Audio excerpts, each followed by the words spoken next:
So hey, yeah, I just want to touch on, actions and words and stuff. So we live in a society where actions speak louder than words. And as soon as one word is used, like fuck or something, all of the good deeds of the actions vanish. They focus on the word fuck.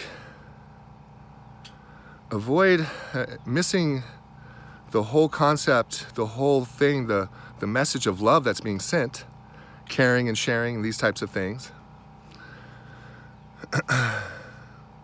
You go 2 or 3 days doing this with somebody, and then all of a sudden they remove their kindness from you because you're smoking some pot. It's legal. I don't have to ask people, I don't have to say, hey, you have kids, is it okay if I drink a beer? We don't do that. I'm 40, 50 feet away from them. So, just friendly reminder, let's focus on people's actions and how they're being towards you. And stop being so judgmental and coming to conclusions about why people do things. Everybody's motivation to do things, you have no clue what my motivation is, why I'm here. You have no clue why I'm camping out here. I've been retired since 2006. People want to call me jobless? Homeless? That's what you want to call me? Homeless? Jobless? Homeless? That's what you're going to yell at me?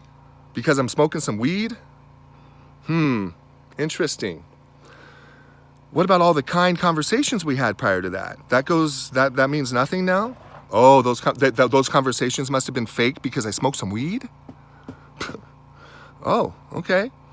Well, those people who have that problem, you might want to take a look at your relationship to marijuana and the usage of it by those around you.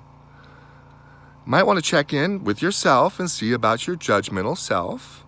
Take a look at that and ask yourself, was I just mean to that person because my family was mean to me for a whole day? I got disrespected by my grandkids and my kids. They're yelling at me in front of everybody. It was so embarrassing. Isn't that who you're really mad at? I would imagine so. So it's okay. You could yell at me all you want. You can call me names. You could judge me. You can say I'm homeless and jobless and all this other shit. But really, you're wanting to say that to your own family because you don't know me well enough to say those things. You don't even know yourself well enough to say those things.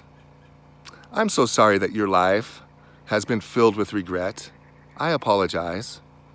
And I apologize if me living my dream is offending you. If my freedom offends you, I apologize. But really, not. It's just being free. I'm not hurting anybody.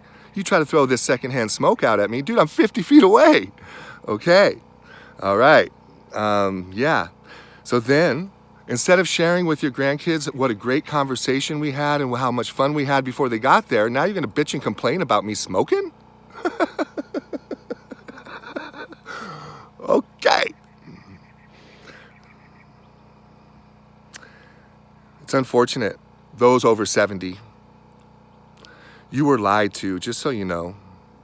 That whole marijuana day test, that test they did with the monkeys back in the 50s, they didn't die from marijuana. They died from suffocation. They killed those monkeys, not marijuana. So you've been living your whole life based off of a false conclusion on a test. And now you're going around whipping people because they smoke marijuana. That's not cool. That's just not cool. All right, you conservative Christians out there, you do the same. It's not cool. So, but whatever. It's not going to stop me. It's not going to hurt my day. It's time to catch up with the current moment. Here's where we are. People smoke weed in campgrounds. That's what they do. And now that it's legal, it happens a lot more. It's not just going to be me.